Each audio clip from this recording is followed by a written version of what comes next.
तो दोस्तों स्वागत करते हैं उसके बीच में आपके अपने चैनल स्टडी मेरा पर। दोस्तों बात करेंगे बीएड से जुड़े महत्वपूर्ण फैक्ट, कब किस डेट में क्या हुआ, आखिर क्यों सुप्रीम कोर्ट ने किया बीएड को बाहर, सब कुछ डिस्कस करेंगे इस वीडियो माध्यम से। तो वीडियो में स्किप करते बने रहे मेरे साथ आपके अपने चैनल स्टडी मेरा पर। जो लोग चैनल पर नए हैं तो प्लीज़ चैनल को लाइक करें, शेयर करें, सब्सक्राइब करें, साथ में बेल आइकन दबाना भूलें ताकि मेरे वीडियो नोटिफिकेशन आप तक पहुँच रहे।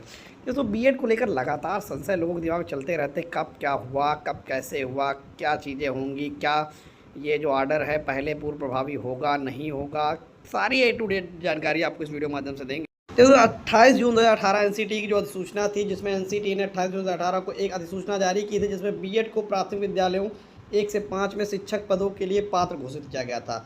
इसमें यह शर्त थी कि नियुक्ति के बाद बीएड धारकों को 6 महीने का ब्रिज कोर्स करना होगा, जिसके बिहाफ पर 69,000 शिक्षक भर्ती और अन्य राज्यों में भी भर्तियां देखने को मिली, जहां पर बीएड को अंदर लिया गया 28 जून 2018 की अधिसूचना के आधार पर। वहीं 25 नवंबर 2021 को आदेश आता है हाईकोर्ट डिवीजन बेंच का, राजस्थान हाईकोर्ट डिवीजन, जिसमें चीफ जस्टिस बेंच से आदेश आता है, जहां पर राजस्थान हाईकोर्ट ने 25 नवंबर 2021 को अपने निर्णय में एनसीटी की 28 जून 2018 की अधिसूचना को रद्द कर दिया। न्यायालय ने कहा कि प्राथमिक शिक्षकों के लिए आवश्यक न्यूनतम योग्यता डिप्लोमा इन एलिमेंट्री एजुकेशन है, ना कि बीएड। तो यह कहते हुए चीफ जस्टिस राजस्थान हाईकोर्ट के उन्होंने इस मामले को 25 नवंबर 2021 को एनसीटी की अधिसूचना को रद्द कर दिया। उसके बाद मामला पहुंचा सुप्रीम कोर्ट। तो 11 अगस्त 2023 को सुप्रीम कोर्ट का निर्णय देवेश शर्मा बनाम भारत संघ। सुप्रीम कोर्ट ने 11 अगस्त 2023 को राजस्थान हाईकोर्ट के निर्णय को बरकरार रखते हुए एनसीटी के 28 जून 2018 की अधिसूचना को रद्द कर दिया।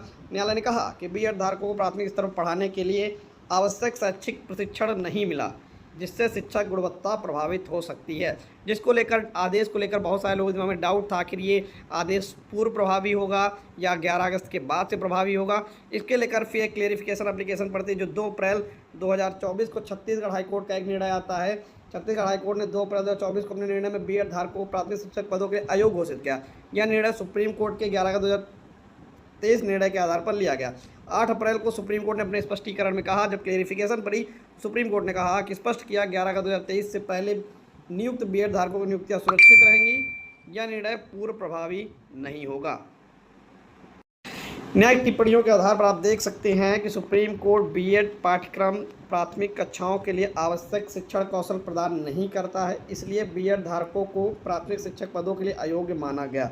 ठीक है, यहाँ पर देख सकते हैं कि जो कोर्ट ने टिप्पणी की, सुप्रीम कोर्ट ने कहा बीएड का जो पाठ्यक्रम है प्राथमिक शिक्षकों के लिए आवश्यक शिक्षण कौशल प्रदान नहीं करता है, इसलिए बीएड धारकों को प्राथमिक शिक्षक में पदों के लिए अयोग्य माना गया। एनसीटी की भूमिका, एनसीटी ने कहा न्यायालय ने पाया कि एनसीटी की केंद्र सरकार के दबाव में आकर बीएड को पात्रता में शामिल किया, जो कि शिक्षा की गुणवत्ता के विपरीत है। निष्कर्ष सुप्रीम कोर्ट ने दिया कि 11 अगस्त 2023 के निर्णय के अनुसार बीएड धारक अब प्राथमिक विद्यालयों में शिक्षक पदों के लिए पात्र नहीं है।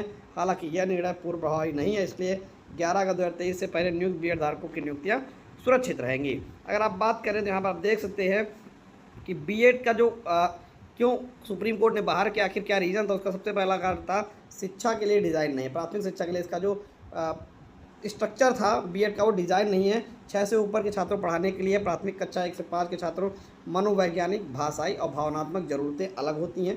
उन्हें समझने सीखने के लिए विशेष प्रशिक्षण जरूरी होता है, जो कि डीएलएड कोर्स में दिया जाता है। इसका मेन उद्देश्य होता है जैसे कि एनसीएफ। ठीक है, आरटीई और एनसीटी के नियमों के अनुसार प्राथमिक शिक्षा के लिए डीएलएड अनिवार्य है। आरटीई एक्ट 2009 के अनुसार, एनसीटी रेगुलेशन के अनुसार प्राथमिक शिक्षकों के लिए न्यूनतम शैक्षिक योग्यता डीएलएड है। बीएड केवल तब स्वीकार्य था जब 2018 गजट अधिसूचना के आधार पर एनसीटी उसे अनुमति दी थी। शिक्षक गुणवत्ता का प्रभाव, कोर्ट ने माना कि बीएड धारकों से प्राथमिक शिक्षा के लिए उपयुक्त शिक्षण कौशल नहीं होते, जिससे शिक्षक गुणवत्ता प्रभावित होती है और बच्चों की नींव कमजोर होती है। अंतर्राष्ट्रीय शोध और नीति दस्तावेज, कई अंतर्राष्ट्रीय शोध और नीति रिपोर्टों के आधार पर प्राथमिक स्तर पर विशेष प्रशिक्षण प्राप्त शिक्षकों को ही उपयुक्त माना गया है। जैसे भारत की नई शिक्षा एनईपी 2020 भी इसी सिद्धांत पर जोर देती है। एनसीटी के बिना शोध के बीएड के पात्रता में जोड़ा। सुप्रीम कोर्ट ने यह हाईकोर्ट ने माना कि 28 जून 2018 गजट जो था वो बिना पर्याप्त अध्ययन और बच्चों के हित पर विचार किए बिना जारी की गई थी। यह शिक्षा के मूल उद्देश्यों के खिलाफ थी, अतः कोर्ट ने इसे रद्द कर दिया। दोस्तों ये वो कुछ फैक्ट थे जिनके आधार पर बीएड को प्राइमरी से हटाया गया, और बीएड आगे आने समय में बहुत ही मुश्किल है प्राइमरी में वो आ जाए। बट आपको बता दें कि 11 अगस्त 2023 के बाद बीएड की नियुक्ति अब नहीं होगी बेसिक में कभी भी।